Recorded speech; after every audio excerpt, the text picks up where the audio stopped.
ॐ सहनाववतु सहनो भुनक्तु सह वीर्यं करवावहै तेजस्विनावधीतमस्तु मा विद्विषावहै। ॐ शान्तिः शान्तिः शान्तिः। तत्र च। अब हम आगे सांख्य दर्शन के प्रथम अध्याय के 94वें सूत्र को पढ़ेंगे। उससे पहले भूमिका है, देखिए, तत्र च, और इस विषय में कहा जाता है। तो किस विषय में कहा जाता है? तो पीछे का प्रसंग ही चल रहा है, प्रत्यक्ष प्रमाण। यदि प्रत्यक्ष प्रमाण को केवल सामान्य रूप से इंद्रियों के द्वारा देखे गए विषयों को जानने को प्रत्यक्ष बोलेंगे तो क्या समस्या हो सकती है, उसको अब स्पष्ट करते हैं क्रमशः।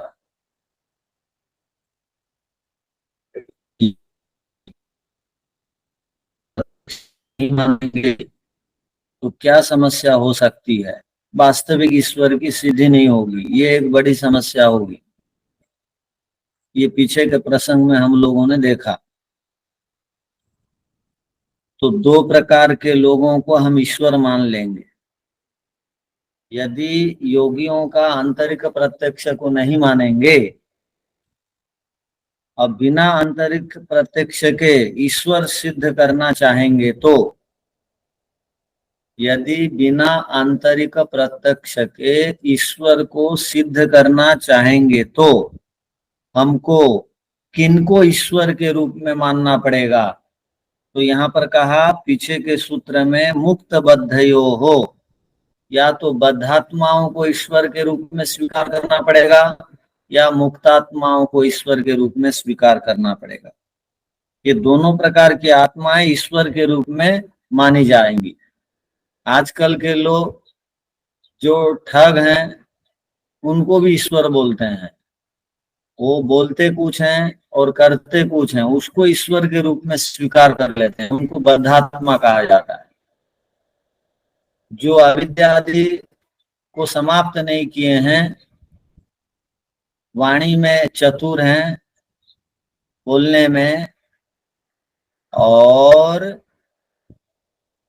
धोखा दे के रखते हैं, वंचकता जिनके पास है, ऐसे लोगों को बद्धात्मा यहाँ लीजिए।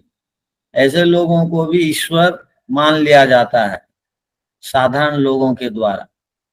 और मुक्तात्माएं दो प्रकार की होती हैं, एक जीवन मुक्त और एक पूर्ण मुक्त। तो जीवन मुक्त एक होते हैं, एक पूर्ण मुक्त होते हैं। तो जीवन मुक्त किनको कहा जाता है? जिनका अब राग द्वेष नहीं है और शरीर है, उनको जीवन मुक्त कहेंगे। पूर्ण मुक्त किसे कहा जाता है? अब शरीर में नहीं है किंतु मुक्ति का सुख ले रहे हैं, उनको पूर्ण मुक्त कहा जाता है। तो पूर्ण मुक्तों को ईश्वर मानते हैं लोग। जैसे हमारे में भी कोई नासमझ होगा तो महर्षि दयानंद जी पूर्ण मुक्त हैं, उनका चित्र को रख लेगा। तो वो महर्षि दयानंद जी का चित्र को रखना भी ठीक नहीं है, और रखना माने पूजा करना, उनको ईश्वर मानना ठीक नहीं है। और आजकल जो योगी हैं जिनके पास राग द्वेष नहीं है, उनको भी ईश्वर मानना ठीक नहीं है। और जो बड़े बड़े तथाकथित गुरु हैं किंतु राग द्वेष है, अविद्या से युक्त हैं, वेदादि शास्त्रों को नहीं जानते हैं, किंतु चालाकी से अपने आप की प्रतिष्ठा को बना के रख रखे हैं, उनको भी ईश्वर मानना ठीक नहीं। तो यदि योगियों का अबाह्य प्रत्यक्ष को नहीं मानेंगे तो दोष क्या होगा? दो प्रकार के लोगों को ईश्वर मानना पड़ेगा, या तो मुक्तात्माओं को या बद्धात्माओं। ये पीछे का प्रसंग था। पीछे के पाठ में से किसी को कुछ पूछना है क्या?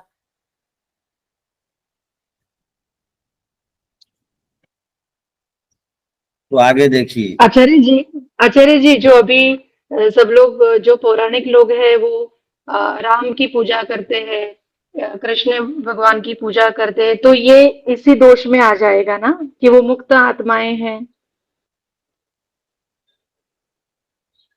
इस तरह से भी मतलब कह सकते हैं। उनके वैदिक जीवन उन लोगों का था, वैसे ही जीवन जिए हैं तो वो मुक्तात्मा है। न तो कोई नाम से बड़ा हो जाने से तो मुक्तात्मा नहीं होता है। मुक्तात्मा बनने के लिए वैसा जीवन जीना पड़ता है, राग द्वेष को समाप्त करना पड़ता है। तो तत्र च, उस विषय में और कहा जाता है। तो देखिए सूत्र को, उभयथा अपि असत्करत्वम्, उभयथा अपि, दोनों प्रकार से, किसी जीवन मुक्त को मानेंगे या किसी बद्धात्मा को मानेंगे, ठग को मानेंगे, जिनके पास अविद्या है उनको मानेंगे, बद्धात्मा को मानेंगे, तो ये दोनों ईश्वर के समान सच्चा स्वरूप वाले नहीं हो सकते। असत्करत्वम का एक अर्थ हो गया, इन दोनों का ईश्वर के समान स्वरूप कभी भी नहीं हो सकता। अर्थात ईश्वर के जो ऐश्वर्य हैं, उन ऐश्वर्यों को ये दोनों कभी भी धारण नहीं कर सकते। असत्करत्वम का अर्थ हो गया, या ये दोनों कभी भी सृष्टि की रचना और उसका पालन और उसका संहार, ये ईश्वर का ऐश्वर्य है। ये ईश्वर का विशेष ऐश्वर्य है कि सृष्टि की रचना करते हैं, पालन करते हैं। तो ये गुण भी मुक्तात्माओं में या बद्धात्माओं में कभी भी नहीं घट सकता है। यदि हम इन दोनों में से किसी को एक को ईश्वर के रूप में मान रहे हैं, तो दोनों में कभी भी ईश्वर के गुण नहीं घटेंगे। इसलिए इन दोनों को ईश्वर के रूप में नहीं मानना चाहिए। क्यों नहीं मानना चाहिए? इन दोनों प्रकार के आत्माओं में ईश्वर का सच्चा स्वरूप घटता नहीं है।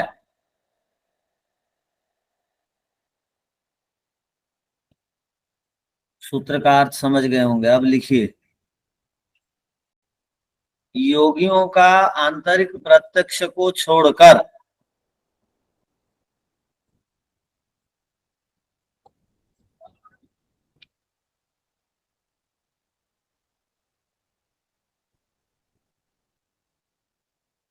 यदि केवल बाह्य प्रत्यक्ष के द्वारा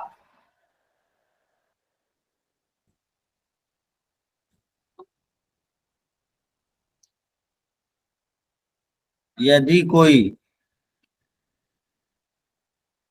ईश्वर को सिद्ध करना चाहे, अर्थात कोई यदि योगियों का अबाह्य प्रत्यक्ष को स्वीकार न करे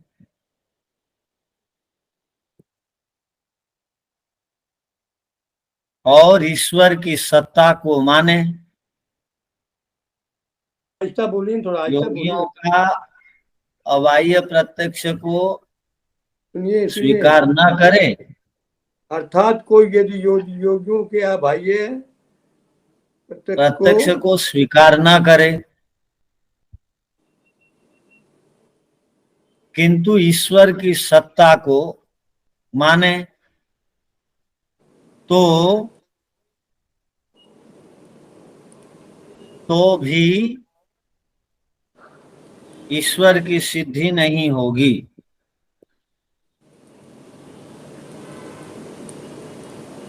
क्योंकि बाह्य प्रत्यक्ष से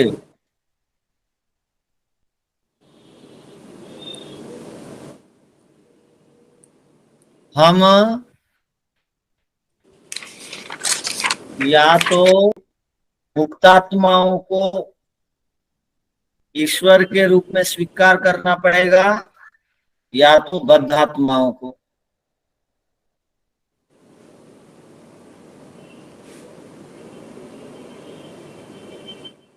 यदि इन दोनों में से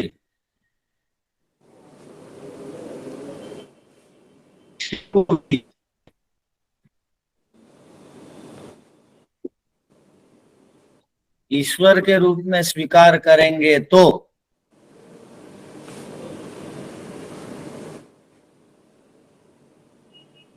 इन दोनों में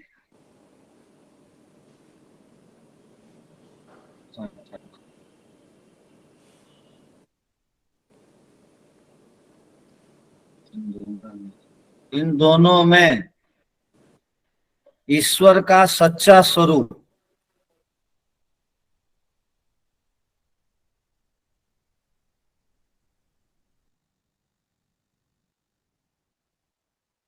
या ईश्वर के ऐश्वर्यों में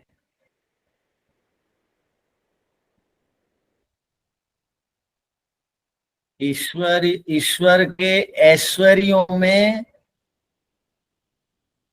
एक ऐश्वर्य जगत की रचना, पालन और संहार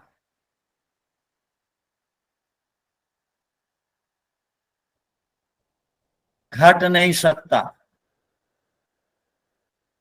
क्योंकि ईश्वर के ऐश्वर्य के समान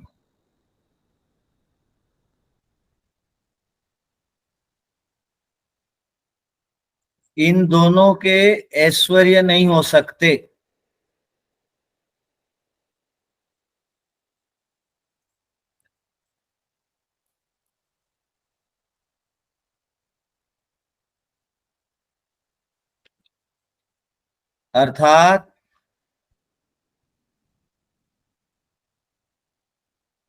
अर्थात यदि किसी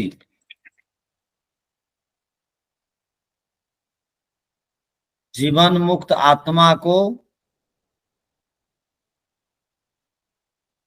या बद्धात्मा को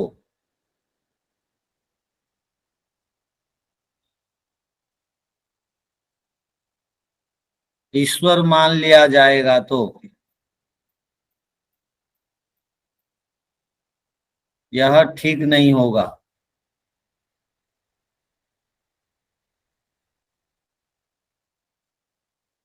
क्योंकि इन दोनों में से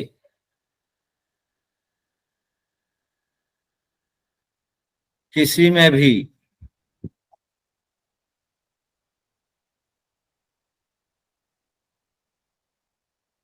ईश्वर के कार्य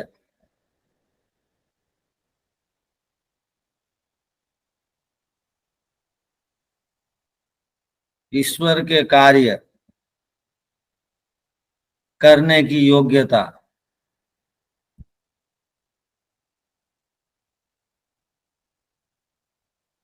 क्योंकि इन दोनों में से किसी में भी ईश्वर के कार्य को करने की योग्यता न हो सकने से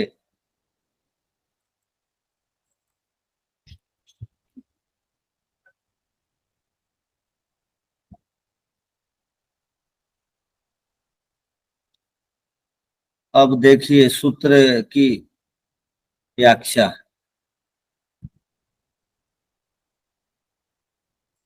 उभयथा अपि असत्करत्वम्, उभयथा प्रकारेण अपि, दोनों प्रकार से भी, अर्थात पीछे का जो प्रसंग आ रहा है मुक्तात्मा बद्धात्मा,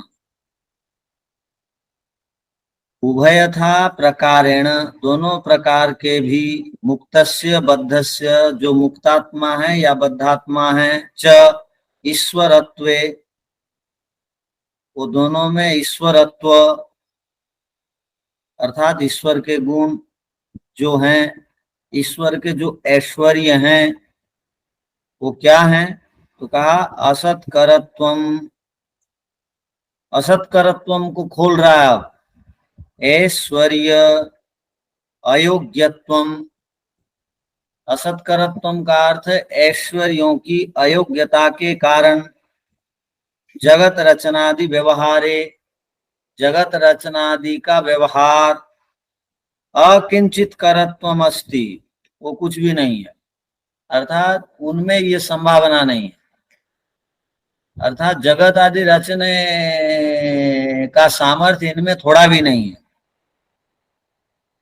मुक्तस्य प्रयोजन अभावात्, जो मुक्ति को प्राप्त कर लेते हैं उनका प्रयोजन जगत बनाना नहीं रहता। जो भी मुक्ति को प्राप्त कर लिए हैं उनका उद्देश्य जगत बनाना नहीं है, उनका एक ही उद्देश्य था, उनकी एक ही इच्छा थी मुक्तात्माओं की, दुख से निवृत्ति, जगत रचना आदि की नहीं थी।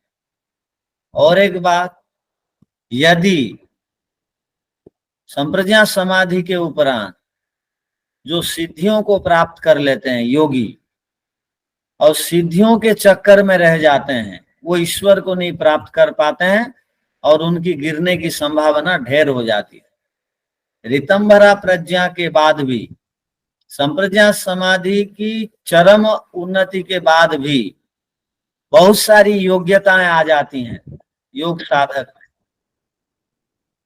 कैसी योग्यता आ जाती है कि ईश्वर के समान बहुत सारे कार्यों को करने की योग्यता उसमें आ जाती है। बद्धात्मा में वो क्षमता नहीं रहती। जो सांसारिक जीवात्मा गण है, जो समाधि को या संप्रज्ञा समाधि को नहीं प्राप्त किए हैं, वो संप्रज्ञा समाधि वालों से बहुत कम योग्य हैं सब क्षेत्रों में। संप्रज्ञा समाधि के बाद बहुत सारी सिद्धियां आ जाती हैं, उन सिद्धियों के आकर्षण में यदि योगी आ जाता है तो असंप्रज्ञात समाधि से वो छूट जाता है। जब संप्रज्ञात समाधि की सिद्धियों के प्रति आसक्ति खत्म हो जाती है तब असंप्रज्ञात समाधि लगती है। इस बात को ध्यान रखिए। संप्रज्ञात समाधि में बहुत सारी सिद्धियां मिलती हैं। जब योगी को संप्रज्ञात समाधि में बहुत सारी सिद्धियां मिलती हैं, उन सिद्धियों को प्राप्त करके वो योगी ईश्वर के नियमों का उल्लंघन नहीं करता है। वो बहुत कुछ बनाने और बिगाड़ने की क्षमता रखता है। आप विभूतिपाद में पढ़े हैं, वो बहुत कुछ कर सकता है, किंतु वो ईश्वर के नियमों का उल्लंघन नहीं करता है। क्यों? उसका संप्रज्ञात समाधि का प्राप्ति के पीछे उद्देश्य था कि मैं और आगे बढ़ूंगा, इन आसक्तियों में नहीं पड़ूंगा।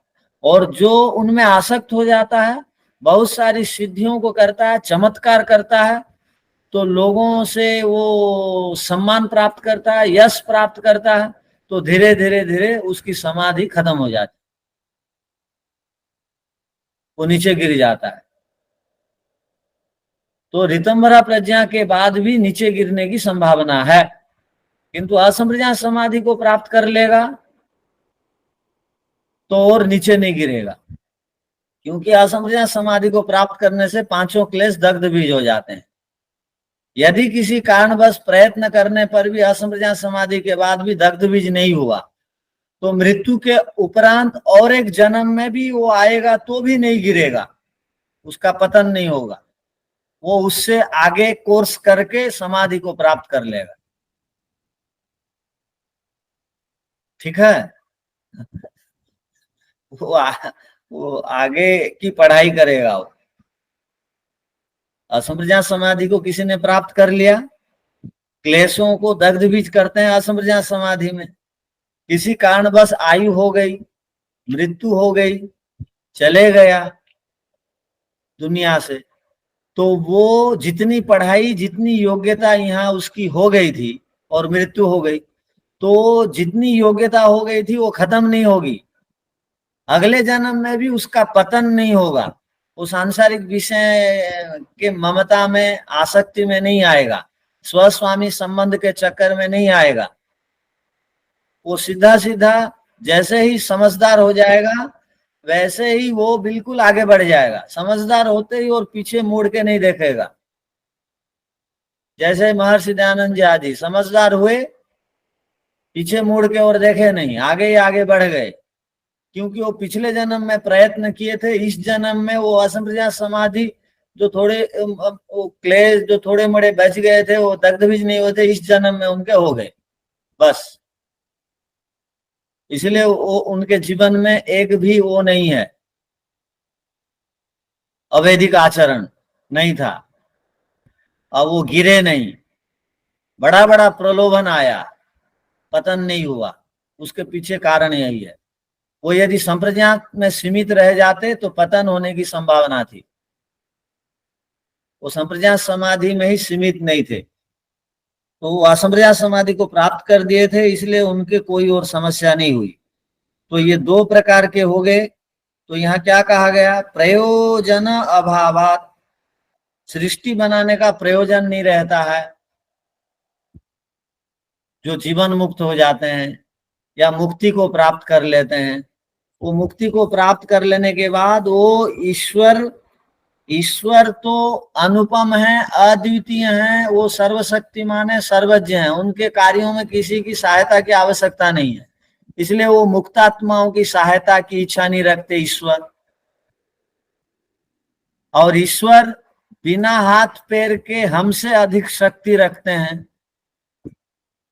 हम बिना हाथ पैर हिलाए, बिना हाथ पैर प्रयत्न किए कुछ नहीं कर पाते, किंतु ईश्वर चेतन के पास इतना दिव्य सामर्थ्य रहता है, वो इक्षण करने मात्र से, वो इच्छा करने मात्र से, ईश्वर की इच्छा को बोलते हैं उपनिषद की भाषा में इक्षण करना। ईश्वर इक्षण करने मात्र से ये सतोगुण रजोगुण तमोगुण के कण आकर के मिल जाते हैं परस्पर।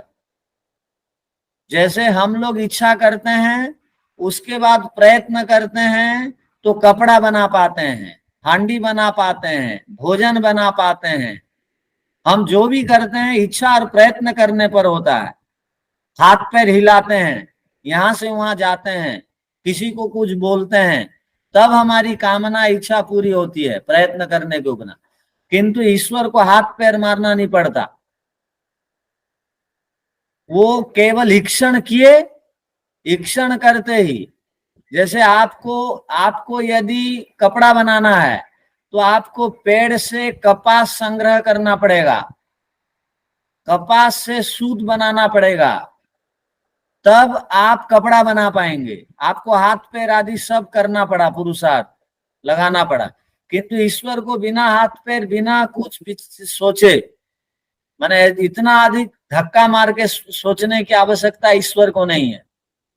जैसे हम बैठे बैठे कई बार बोलते हैं अरबपति बन जाएं, करोड़पति बन जाएं, योगी बन जाएं, वो केवल हम इच्छा करने मात्र से योगी नहीं बन जाएंगे। इसके लिए पूरा पुरुषार्थ करना पड़ेगा, मन को धक्का मार मार करके आगे बढ़ने के लिए, पढ़ने के लिए, एकांत में बैठने के लिए प्रयत्न करना पड़ेगा, तब हम प्राप्त करेंगे, योगी बनेंगे। किंतु ईश्वर को ऐसा कुछ नहीं करना पड़ता है। ईश्वर केवल इच्छा मात्र, इक्षण किए तो जो सतगुण रजगुण के कण इधर उधर फैल करके पड़े थे वो आपस में आकर के मिल गए और सृष्टि बन गई। वो हमारे और उनमें अंतर यह है। इसलिए ईश्वर का ऐश्वर्य की पराकाष्ठा को ईश्वर का ऐश्वर्य कहा जाता है। अर्थात जिसके समान ऐश्वर्य या जिससे अधिक ऐश्वर्य किसके पास नहीं है, उसको बोलते हैं पराकाष्ठा। ईश्वर का ऐश्वर्य पराकाष्ठा है, उसके समान, उससे अधिक किसी का भी सामर्थ्य नहीं है। ऐश्वर्य माने सामर्थ्य, ऐश्वर्य माने सारी विभूतियां, सिद्धियां ईश्वर के समान। ईश्वर के समान कोई ज्ञानी नहीं, ईश्वर के समान कोई अनंत नहीं, ईश्वर के समान कोई सर्वव्यापक नहीं, ईश्वर के समान कोई सर्वज्ञ नहीं, ईश्वर के समान कोई सर्वरक्षक नहीं, ईश्वर के समान कोई दयालु नहीं। तो ईश्वर के ऐश्वर्य के आगे हमारा ऐश्वर्य ठहरता ही नहीं है। चाहे वो मुक्तात्माओं का ऐश्वर्य हो, चाहे बद्धात्माओं का ऐश्वर्य हो, ईश्वर के ऐश्वर्य के आगे ठहरता नहीं है। ये सूत्र कहना चाह रहा। बद्ध से सामर्थ्य अभाव, और जो बद्ध आत्मा है उनका तो सामर्थ्य ही नहीं होता है कुछ बनाने का, बड़ा बड़ा काम करने का, योगियों के समान। योगियों का सामर्थ्य होते हुए भी ईश्वर के कार्य में दखल नहीं देते हैं, ईश्वर के अनुशासन को नहीं तोड़ते हैं, और उनका सामर्थ्य होते हुए भी वो मुक्ति का सुख प्राप्त करते हैं। और इनका सामर्थ्य ही नहीं होता है बद्ध आत्माओं का, तो ये बनाएंगे क्या? इसलिए दोनों का सामर्थ्य नहीं है, इसलिए दोनों को ईश्वर के रूप में स्वीकार नहीं करना चाहिए। अब आगे चलिए। यदि लोक में कश्चिद ईश्वर, कोई ईश्वर प्रत्यक्षम प्रसिद्धित, लोक में यदि किसी को ईश्वर के रूप में, भगवान के रूप में मान लिया गया, या आपने विचार किया मैंने उसको प्रत्यक्ष कर लिया ईश्वर को।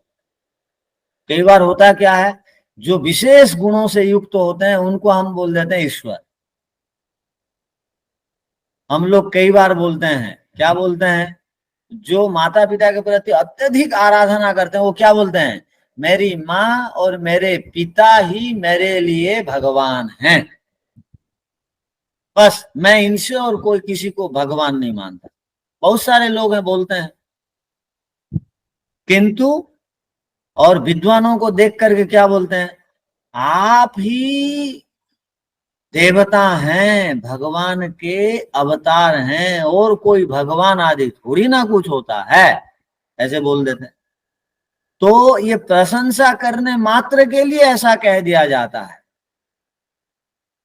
प्रशंसा के कथन मात्र है, प्रशंसा कथन मात्र इसको कहा जाता है। हम किसी को यदि कह भी दें भगवान बोल के, माता जी को या पिताजी को या गुरु जी को या विद्वानों को या जीवन मुक्त, वो भगवान नहीं हो जाते। तो किसी ने कहा उनको क्यों कहते हैं फिर भगवान, वो तीर्थंकरों को क्यों भगवान कहा जाता है, पौराणिकों के द्वारा अवतारों को क्यों भगवान कहा जाता है, और आप लोग ऋषियों को भी तो भगवान के समान मानते हो, क्यों? तो उसका उत्तर यही है, केवल प्रशंसा मात्र करने के लिए ऐसा कह दिया जाता है, वास्तविकता तो कुछ और है। तो यहाँ क्या कहा गया, यदि लोके कश्चिद ईश्वर प्रत्यक्षम प्रसिद्धेत, यदि लोक में कोई कहे ये भगवान आ गया, अब भगवान का प्रत्यक्ष हो गया, तो क्या करें, तरी तो अब उत्तर दे रहे हैं, मुक्तात्मनः प्रशंसा उपास सिद्धस्य वा, जो उपासना कर करके, वैदिक उपासना कर करके आगे बढ़े जाते हैं, उनको बहुत सारे लोग भगवान के समान सम्मान देते हैं। और जो मुक्तात्मा है उनको भी भगवान के समान माना जाता है। जो पूर्ण मुक्तात्मा है या जो जीवन मुक्त हैं उनको भगवान के समान माना जाता है। तो उनको ईश्वर भगवान और उनको देख लेने से मेरा जीवन कृतार्थ हो गया जो बोलते हैं, ये क्यों बोलते हैं? तो कहा प्रशंसा, केवल उनकी ये प्रशंसा मात्र कथन के लिए ऐसा कह दिया जाता है, वास्तविक वो भगवान नहीं होते। तो कोई भी आदमी राग द्वेष को छोड़ जाता है, छोड़ देता है, तो उसकी बहुत प्रशंसा होती है। आज भी दुनिया में आप देखेंगे जिस किसी ने भी राग द्वेष को छोड़ा उसकी बहुत प्रशंसा होती है। क्या होती है पता है? इनको सभा में एक ने अपमान कर दिया तो भी ये विचलित नहीं हुए, मानना पड़ेगा। और इनकी इतनी अधिक प्रशंसा होती है तो भी ये कभी अपने विषय में कुछ बोलते ही नहीं है। इनका नाम लो या ना लो इनको कोई फर्क नहीं पड़ता, बोलते हैं। और कोई थोड़ी ना भगवान होते हैं, यही भगवान के अवतार हैं, बोल देते हैं हम बोलते बोलते। तो ये अत्यधिक प्रशंसा के कारण कथन मात्र है। तो जिनके पास भी, अब आपने देखा है क्या दुनिया में राग द्वेष जिनके पास ना हो ऐसा आदमी को आज के तारीख में जो 800 करोड़ की जनता है तो उनमें राग द्वेष से रहित व्यक्ति कोई है क्या, नजर में आते हैं क्या? तो बहुत कम मिलते हैं। उनको कह दिया जाता है ये साक्षात देवता हैं, किंतु आप उनको भगवान कह देते हैं। अब भगवान का अर्थ ही यही है, जिन जो ऐश्वर्यों से युक्त होते हैं उनको भगवान कह देते हैं। इसलिए राम जी के आगे, कृष्ण जी के आगे भगवान भगवान लिख देते हैं। महर्षि दयानंद जी को भी भगवान दयानंद भी कह दिया जाता है। इसलिए कह दिया जाता है कि उनमें राग द्वेष नहीं था। तो जिस किसी में भी राग द्वेष का अभाव होता है उसको लोग प्रशंसा, अत्यधिक प्रशंसा के कारण भगवान कह देते हैं, किंतु उसमें वास्तविकता ऐसा कुछ नहीं। इसका मतलब क्या हुआ? आप बिल्कुल देवता हैं कोई कह रहा है, इसका मतलब वो साक्षात देवता नहीं है, देवता के तुल्य हैं, समान हैं, वो देवता नहीं। आप साक्षात भगवान है, इसका मतलब आप भगवान के समान हैं, भगवान नहीं है तो प्रशंसा है। तो उपासना से भी किसी को सिद्धि मिल जाती है तो प्रशंसा होती है। देखिए दो शब्द आया यहाँ पर, क्या आया देखिए, उपासा सिद्धस्य मुक्तात्मनः वा। ध्यान रखिए, उपासना से जिसने सिद्धि को प्राप्त कर लिया उसकी प्रशंसा होती है या मुक्तात्माओं की प्रशंसा होती है? और उनको कह दिया जाता है आप साक्षात भगवान हैं, आदि आप देवता हैं, बिल्कुल देवता हैं आप। तो ये केवल प्रशंसा मात्र के लिए कह दिया जाता है। हाँ, तो लिख दीजिए सूत्र का अर्थ।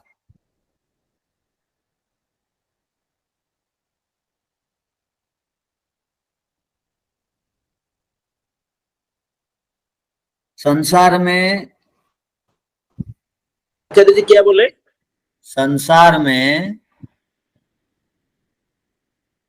कोई व्यक्ति विशेष को ईश्वर कह देते हैं, अल्प विराम।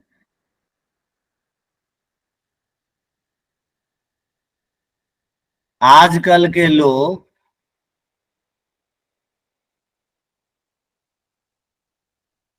पहले के लोगों को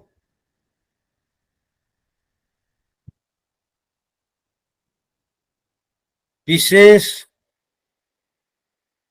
गुणों के अधिकारियों को, इतना कोष्टक में लिख दीजिए, आज के लोग पीछे के लोगों को अर्थात विशेष गुणों के अधिकारियों को ईश्वर कह देते हैं।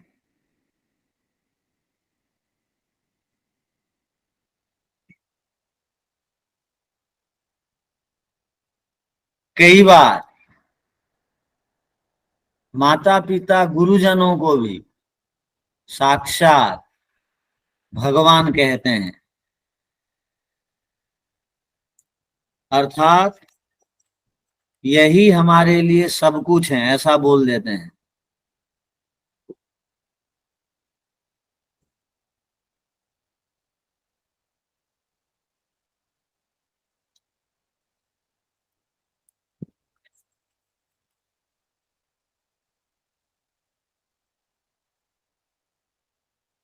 तो ऐसा क्यों कहा जाता है?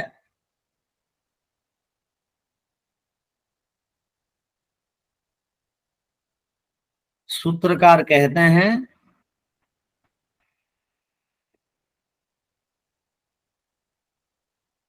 उपर्युक्त लोगों को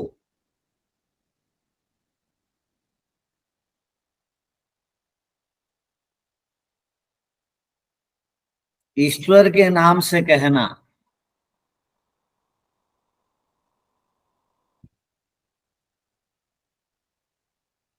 उनकी प्रशंसा मात्र ही है।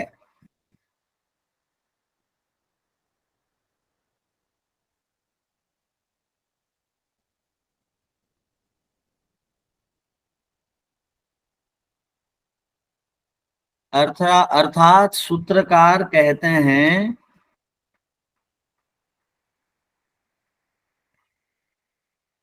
जो चरम देह वाले हैं अर्थात मुक्तात्मा हैं,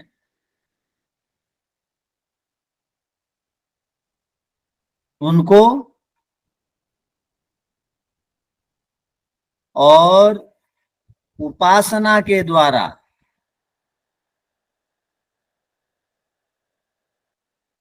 जो जन्म दे वाले हैं उनको और उपासना के द्वारा जिसने सिद्धि को प्राप्त कर लिया है उनको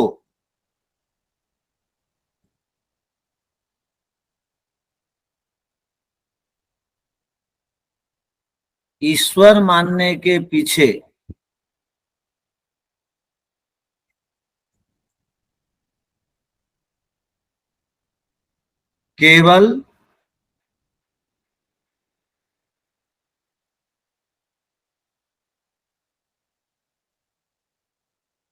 केवल कथन मात्र है, प्रशंसा मात्र है।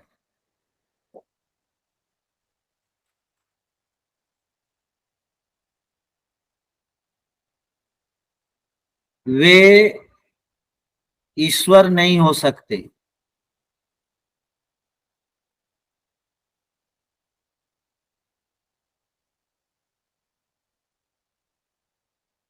उनमें ईश्वर का ऐश्वर्य भी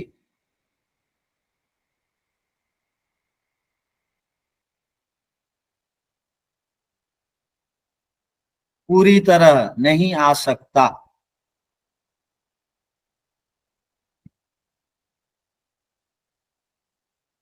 अतः वास्तविक ईश्वर को साक्षात्कार करने के लिए योगियों का अबाह्य प्रत्यक्ष को स्वीकार करना पड़ेगा।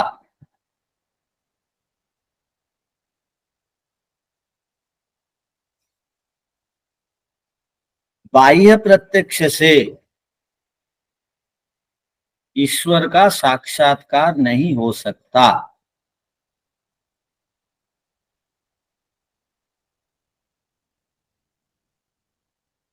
पूर्ण विराम। यदि आप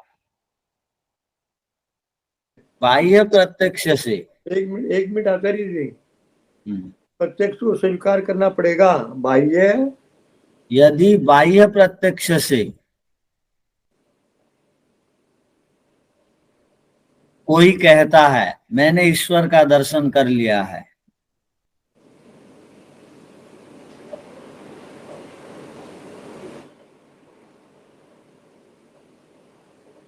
तो वह इन दोनों में से किसी का दर्शन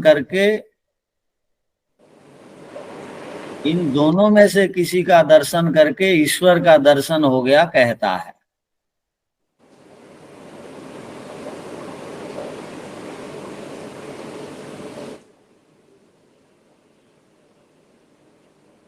पूर्ण विराम। इंद्रियों का सामर्थ्य ही नहीं है। एक मिनट से यह क्या तू हो गया, रेल बना दिया आपने तो एकदम से। नहीं क्या मतलब है? हाँ लिखिए।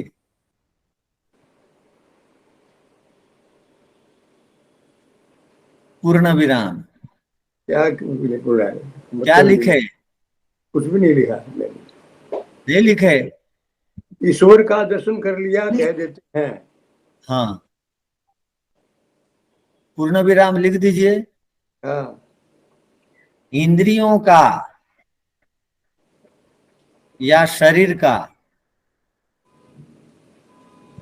सामर्थ्य ही नहीं है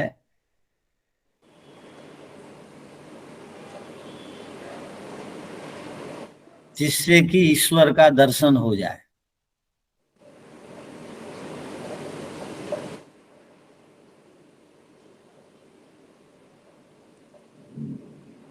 इसके लिए योगियों का अबाह्य प्रत्यक्ष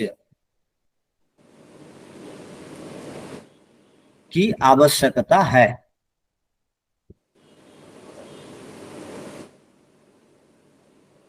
अतः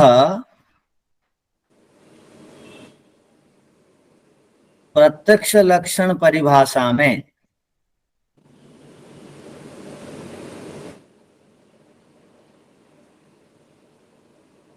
जो यत् संबंध सिद्धम शब्द पढ़ा गया है उससे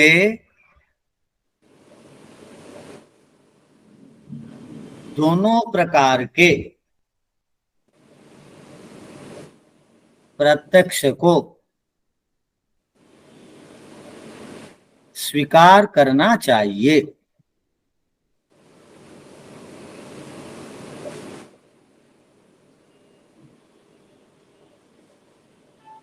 तो ये सूत्र का अर्थ था और इसका भाष्य देखेंगे आगे।